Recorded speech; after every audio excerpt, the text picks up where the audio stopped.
బుద్ధి? కాజేసే బుద్ధి. ఏం బుద్ధి? కాజేసే బుద్ధి. ఎలా కాజేశారంటే, ఒకసారి మీరు ఆలోచించుకోండి. చిన్నప్పుడు మీరు మరమరాలు ఉండలు తింటున్నారు, అది పైనుండి చూసింది, దాన్ని నీ చేతిలో తనుగుపోయిందా తనుగుపోలేదా? అవునా కదా? దొంగ బుద్ధి, అది కాజేసే బుద్ధి. అలాగే ప్రియులారా, సాతానుడు కూడా దేవుని దగ్గర నుండి నీవు ఈ విశ్రాంతిని పొందాలి అని అనుకుంటున్నప్పుడు, దేవుని దగ్గర నుండి ఆ వాగ్దానాన్ని నువ్వు పొందుకోవాలనుకున్నప్పుడు, దేవుని దగ్గర నీకు కావలసినవి నువ్వు పొందుకోబోయే సమయంలో ఒక కాకిలాగా సాతానుడు వాళ్తాడు నీ మీద. అది ఎలాంటిది అనంటే, ఇక నువ్వు ఆ మరమరాలు ఉండ నోటిలో పెట్టబోయే లోపు కాకొచ్చి తన్నుకుపోతుంది. అలాగూ సాతానుడు నిన్ను తప్పిస్తూ ఉంటాడు. ఆ విషయంలో మీరు జాగ్రత్తగా ఉండండి అంటున్నాడు. అది అసలు ఈరోజు మెసేజ్ ఏంటంటే, కాకి తన్నుకుపోకుండా నీవు జాగ్రత్తగా ఉండు. అది మెసేజ్. దేవుని దగ్గర ఆశీర్వాదాలు ఉన్నాయి, ఆయన నీకు ఇవ్వాలంటున్నాడు. దేవుని దగ్గర సమృద్ధి ఉంది, అది నీకు ఇవ్వాలనుకుంటున్నాడు. దేవుని దగ్గర ఆరోగ్యం ఉంది, నీకు ఇవ్వాలనుకుంటున్నాడు. దేవుని దగ్గర నీకు సమాధానము, శాంతి ఉంది, పూర్ణ శాంతి ఉంది, అది నీకు ఇవ్వాలనుకుంటున్నాడు. ఆయన నీకు ఇచ్చేలోపు, నువ్వు వెళ్ళి అందుకునే లోపు ఎవడొచ్చి పడుతున్నాడు నీ మీద? కాకి, సాతానుడు వచ్చి తన్నుకుపోతున్నాడు. అందుకనే పిల్లరా, దేవుని దగ్గర మనం అడుగుచున్నాము కానీ పొందుకోకపోవటానికి, ఆలస్యం అవటానికి కారణాలు ఇవే.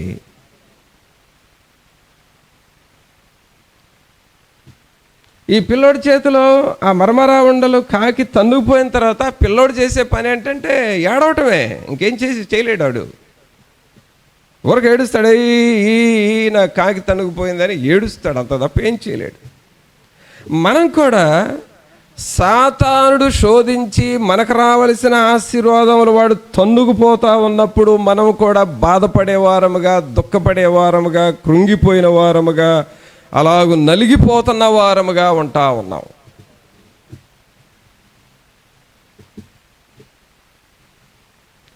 ఇప్పుడు మనం ఏం చేయాలి? ఆ కాకి వచ్చి పిల్లవాడి చేతిలోది తన్నుకుపోకుండా ఉండాలంటే ఆ పిల్లవాడు ఎలాగూ మెలకువగా ఉండాలో, దేవుని బిడ్డలమైన మనం, ఈ హెబ్రీ సంఘస్థులైన విశ్వాసులు, ఈ వాక్యం వింటున్న విశ్వాసులు, మీరు మెలకువగా ఉండండి, జాగ్రత్తగా ఉండండి. అందుకని ఇక్కడ ఏమని చదివాం? ఆయన యొక్క విశ్రాంతిలో ప్రవేశించుదుమను వాగ్దానము ఇంకా నిలిచి ఉండగా. నిలిచి ఉండగా అంటే ఇది పర్ఫెక్ట్ టెన్స్, ఖచ్చితంగా ఉంది. నీకు కావలసిందంతా ఉంది దేవుని దగ్గర. నీకు ఒకవేళ కుటుంబపరమైన అక్కర్లు తీర్చబడాలని అనుకుంటే దేవుని దగ్గర ఉంది. నీకు ఆరోగ్యపరంగా అక్కర్లు ఏమైనా తీర్చబడాలంటే అవి దేవుని దగ్గర ఉన్నాయి. నీకేమైనా కొన్ని సెటిల్మెంట్స్ అవసరమైతే వాటికి పరిష్కారం దేవుని దగ్గర ఉంది. అన్నీ ఉన్నాయి. ఆయన విశ్రాంతిలో నువ్వు ప్రవేశించాలి.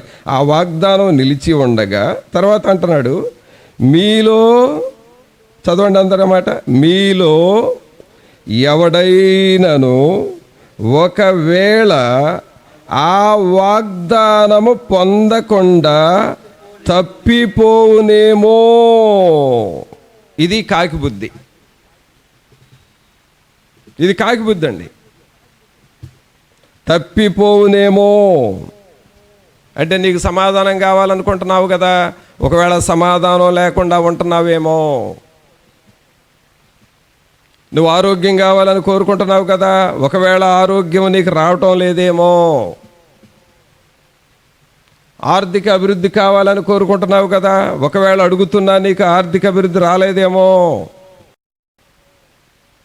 ఇంటిలో ఈ సమస్య పోవాలని ప్రార్థన చేస్తున్నావు కదా, ఇంకా ఆ సమస్య పోలేదేమో. ఇదిగో ఈ సమస్య పోతే నాకు కొంచెం నెమ్మదిగా ఉంటాను అనుకుంటున్నావు కదా, అయినా ఇంకా నెమ్మది నీకు రాలేదేమో. తన్నుకుపోయే కాకి ఒకటి ఉంది, జాగ్రత్తగా ఉండండి అంటున్నాడు పౌలు గారు.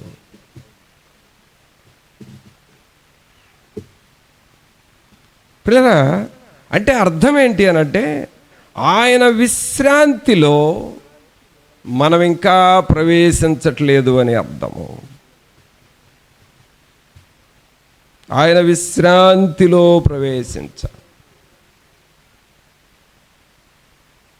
యుద్ధాలు చేసే స్థలాల్లో, ఆ వార్ ల్యాండ్, యుద్ధ భూమి దగ్గరంట చేతిలో సైనికులకు కావాల్సినవి అన్నీ ఉంటాయి. తలకి హెల్మెట్ ఉంటుంది, ఈ చెస్ట్కి బ్రెస్ట్ ప్లేట్ ఉంటుంది, దెబ్బలు తగలకుండా, శత్రువులు దాడి తగలకుండా కావలసినవి అన్నీ ఉంటాయి. కానీ ఒకవేళ ఇంకా శత్రువులు ఏమైనా దాడి చేస్తే తప్పుకోవడానికి, వాళ్ళని ప్రొటెక్ట్ చేసుకోవడానికి వాళ్ళు నిలబడిన భూమిలో లోపల అండర్ గ్రౌండ్స్, ఆ వ్యాలీస్, ఆ లోయలు ఉంటాయి. పోరాడినంత వరకు పోరాడండి. ఇక శత్రువు దాడి మరీ ఎక్కువైందని అనుకున్నప్పుడు మీరు అండర్ గ్రౌండ్లోకి వెళ్ళి అక్కడ సేఫ్టీగా ఉండండి అని వాళ్ళని హెచ్చరిస్తారు. అలాగే ఇక్కడ మనం కూడా దేవుని విశ్రాంతిలోనికి, ఆ సేఫ్టీ ప్లేస్లోనికి, ఆ పూర్ణ శాంతి కలిగిన స్థలములోనికి వెళ్ళాలి. ఎలాగ వెళ్ళాలి అనంటే, ఎవని మనస్సు నీ మీద ఆనుకొనునో వానిని నువ్వు పూర్ణ శాంతి గలవానిగా కాపాడదు. ఇప్పుడు ఏం చేయాలి మనం? ఈ సేఫ్టీ ప్లేస్లోనికి అనగా ఆయన విశ్రాంతిలోనికి వెళ్ళాలంటే మనం కొన్ని జాగ్రత్తలు తీసుకోవాలి. వాటిలో మొదటి జాగ్రత్త ఏమిటంటే, ఇక్కడ చూడండి, మీలో ఎవడైనాను ఒకవేళ ఆ వాగ్దానము పొందకుండా తప్పిపోవునేమో అని భయము కలిగి ఉందము. అందరూ ఒక్కసారి మాట అనండి, భయము కలిగి ఉందము. ఏం కలిగి ఉందామండి? భయము కలిగి ఉందాం. భయం అంటే ఏంటి? ఇక్కడ రెండు రకాల భయాలు, సాతానుడు భయం ఉంది, దేవుని భయం ఉంది. ఇప్పుడు ఏ భయం కలిగి ఉండాలి మనం? దేవుని భయము మనం కలిగి ఉండాలి. దేవుని భయం. యోసేపుకి దేవుని భయం ఉంది, అందుకనే పాపము నుండి దూరంగా పారిపోయాడు. దానియేలుకు దేవుని భయం ఉంది, అందుకనే అపవిత్రమైనది నేను తినను అని చెప్పాడు. అలాగే పౌలు గారికి దేవుని భయం ఉంది, అందుకనే లోకాన్ని వదిలిపెట్టి దేవుని వైపు చూసుకుంటూ ముందుకు వెళ్ళాడు.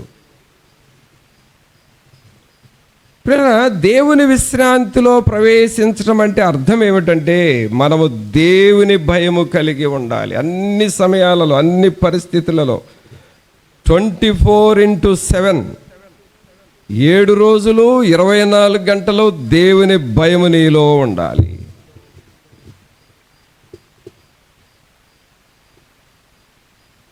నీ మాటల్లో, నీ పనుల్లో, నీ ప్రవర్తనలో, నీ చర్యల్లో అన్నిటిలో దేవుని భయము కలిగి చేస్తూ ఉండాలి.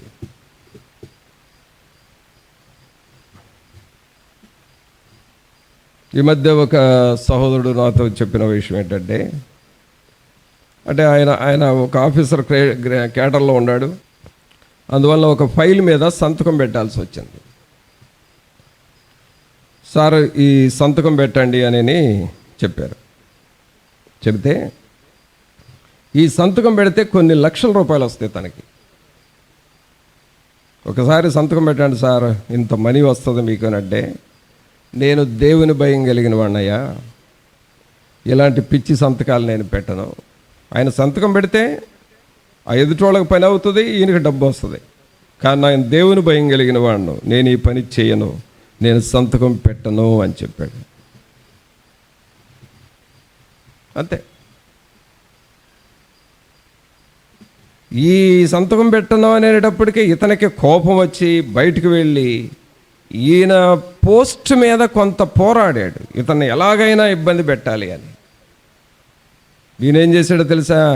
మోకరించి ప్రార్థన చేసుకున్నాడు. నీకోసం నేను నిలబడ్డాను ప్రభువా, నా పక్షంగా మీరే పని చేయండి అని ఈ ఆఫీసర్ నిలబడ్డాడు దేవుని సన్నిధిలో. అంతే, ఆ శోధించే శోధకుడు మాయమైపోయాడు. ఆయనకు జయం వచ్చింది, నెమ్మదిగా ఉన్నాడు. అదే దేవుని విశ్రాంతి. ప్రియరా, దేవుని విశ్రాంతిలో ప్రవేశించాలి అనంటే మనము దేవుని భయము కలిగి ఉండాలి. దేవుని భయం నీ జీవితంలో అన్ని పనుల్లో, అన్ని యాంగిల్స్లో నీవు దేవుని భయము కలిగి ఉండాలి. నీవు దేవుని విశ్రాంతిలో ప్రవేశించాలంటే, దేవుడు నీకు ఇచ్చే పూర్ణ శాంతిలో నువ్వు ప్రవేశించాలంటే దేవుని భయముతో నువ్వు ఉండు. నువ్వు చేసే పనుల్లో కూడా దేవుని భయము కలిగి మనం ఉండాలి.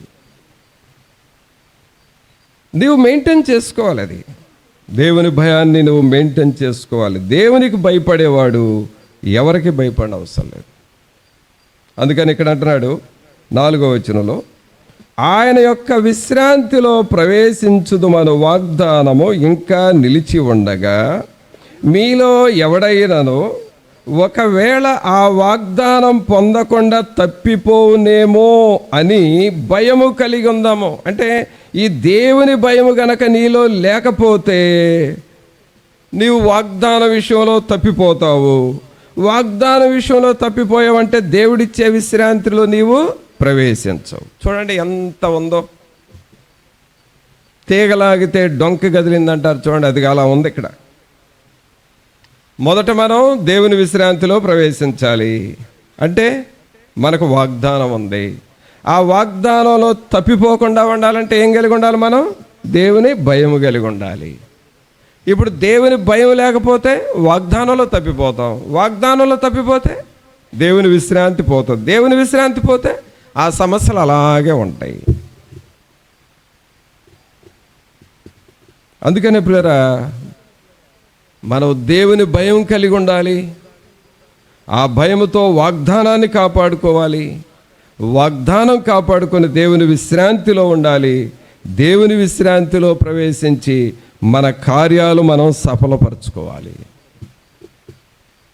అందుకని ఇక్కడ పౌలు గారు హెబ్రీ సంఘస్థులు అంటున్నాడు, మీరు ఆయన విశ్రాంతిలో ప్రవేశించాలి.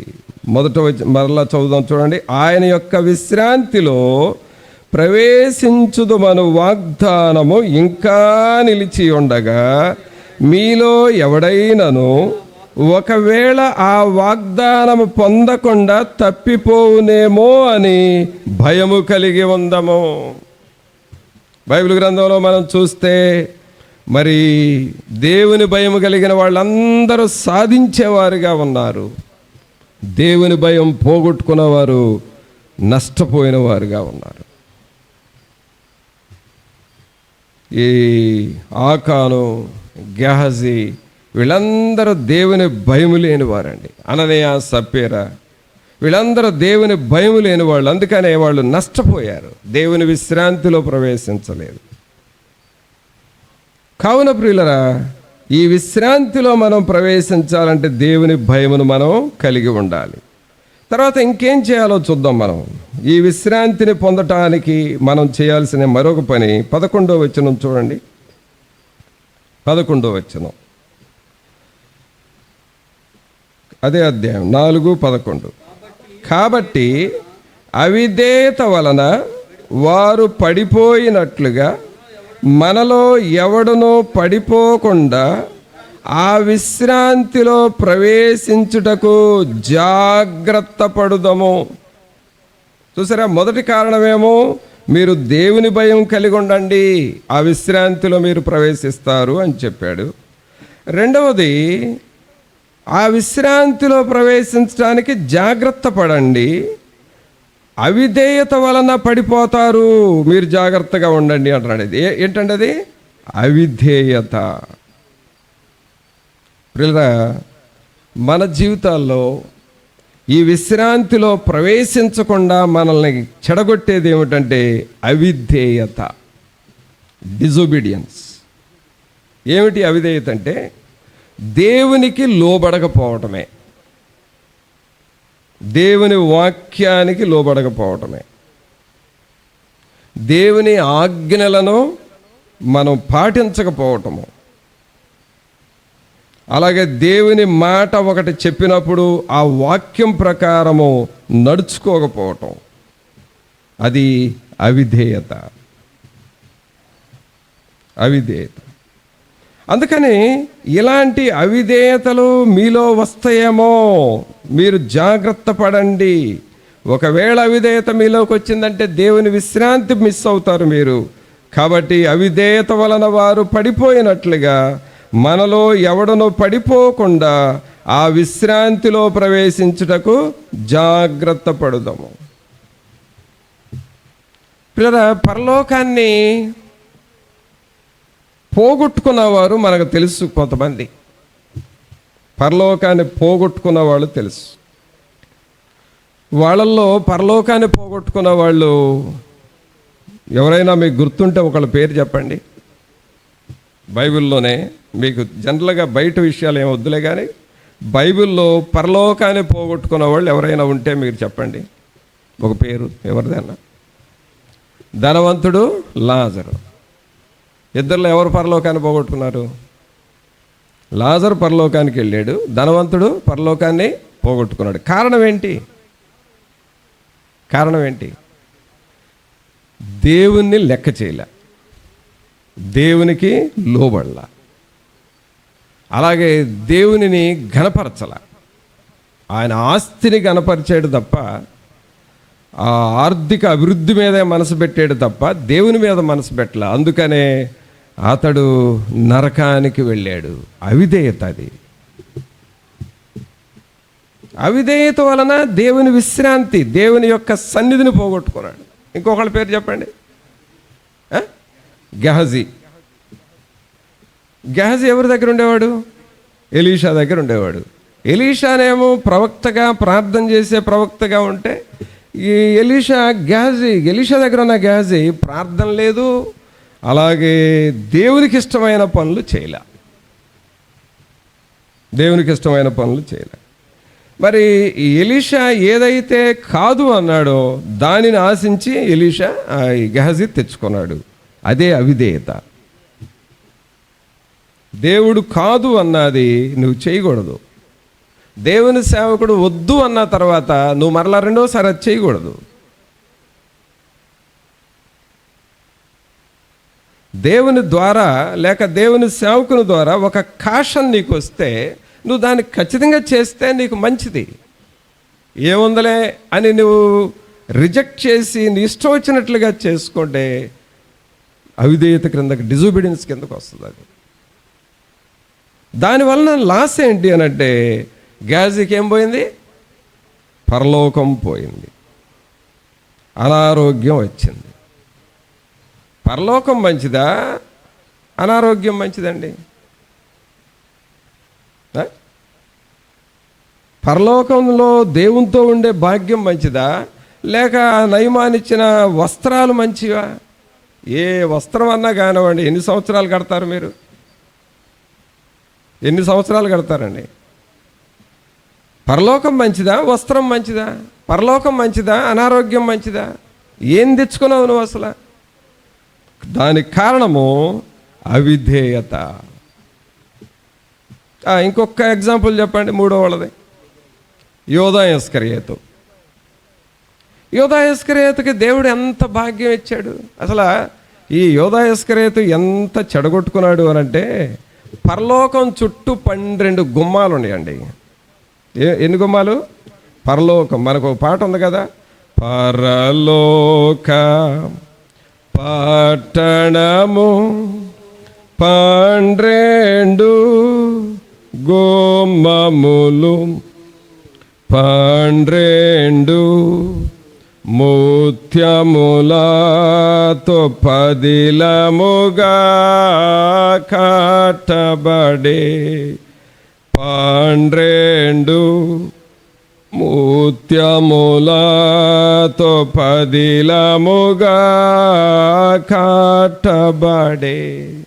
చూడండి, 12 గుమ్మాలు దేవుడు పరలోకానికి పునాదులుగా ఉంచాడు.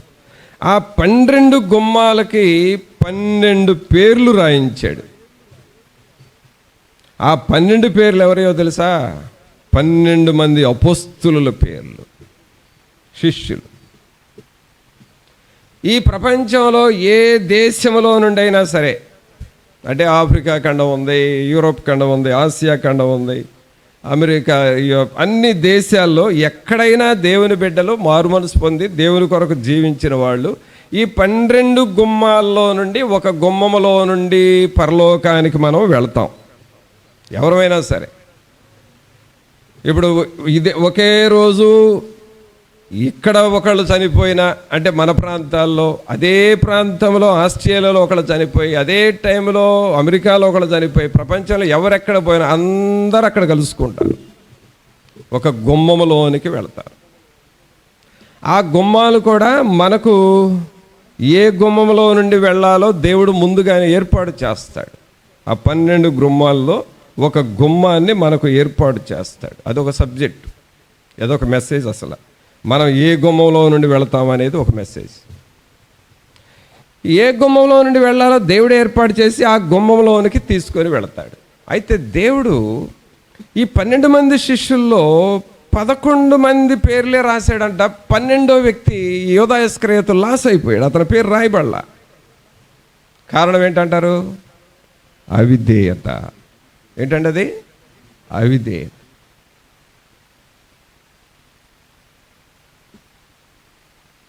ఆ యూదా ఇస్కరియోతు యేసు ప్రభువుని నమ్ముకొని పొలం కొన్నాడు కదా, ఆ డబ్బులతో 33 వెండి నాణ్యాలతో పొలం కొన్నాడు కదా. ఆ పొలము చాలా తక్కువ, ఏదో కొద్ది సెంట్లు పొలం. తర్వాత ఆ పొలంలో కొన్నాడే కానీ ఒక్క మొక్క పండల, ఒక్క మొక్క ఆ పొలంలో పండల. దానికి రక్తభూమి, బ్లడ్ ల్యాండ్ అని పేరు పెట్టారు. ఆ నేల శపించబడిపోయిందిగా ఉంది. పరలోకములో 11 మంది పేర్లు గుమ్మాల మీద రాయబడి ఈ వ్యక్తి శాశ్వతమైన ఆశీర్వాదం పోగొట్టుకున్నాడు.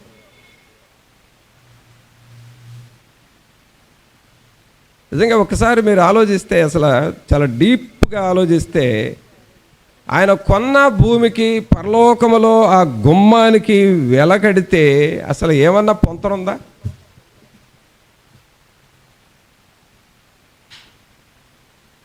పేతురుకి గుమ్మానికి పేరుంది, యోహానుకి గుమ్మానికి పేరుంది, యాకోబు గుమ్మం, పెలుపు గుమ్మం, అన్ని ఆంద్రేయ, అందరి శిష్యుల పేర్లుండి వీడి పేరు లేకుండా పోయింది అని అంటే ఎంత నష్టం అది. అంత ఆశీర్వాదం మిస్ అవడానికి కారణం ఏంటి అని అంటే అవిధేయత.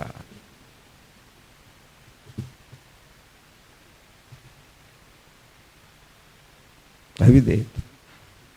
నరకంలో అసలే ఏడుపు ఉంటుంది, అగ్ని ఆరదు, పురుగు చావదు, నరకంలో ఏడుస్తుంటారు.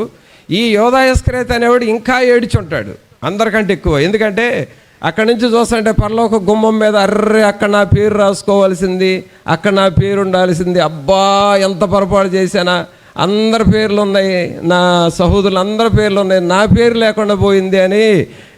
అసలు నరకంలో బాధ ఒకటైతే మళ్ళీ ఆ పేరు చూసినప్పుడల్లా నా పేరు మిస్ అయింది అని ఆ బాధతో కూడా ఏడిచి ఉంటాడు. ఇప్పటికీ ఏడుస్తూనే ఉన్నాడు. అంతే కదండి, జస్ట్ సీటు మిస్ అయితే ఎంత బాధపడతాం మనం, అది గట్లా. ఇంత లాస్ అవటానికి కారణం ఏంటి చెప్పండి? అవిధేయత. ప్రభునందు పిల్లరా, ఏముందలే అని సింపుల్గా తీసుకుంటాం, కానీ అవిధేయత అనేది మనల్ని పర్మనెంట్గా నష్టపోయేటట్టు చేస్తుంది. చాలా జాగ్రత్తగా ఉండాలి మనం. అందుకనే ఇక్కడ హెబ్రీ సంఘస్థులు అంటున్నాడు 11వ వచనంలో, కాబట్టి అవిధేయత వలన వారు పడిపోయినట్లుగా మనలో ఎవడనూ పడిపోకుండా ఆ విశ్రాంతిలో ప్రవేశించుటకు జాగ్రత్త పడుదము. 2 విషయాలు చెప్పాడండి. 4వ అధ్యాయము 1వ వచనంలో భయము కలిగి ఉండండి అని చెప్పాడు.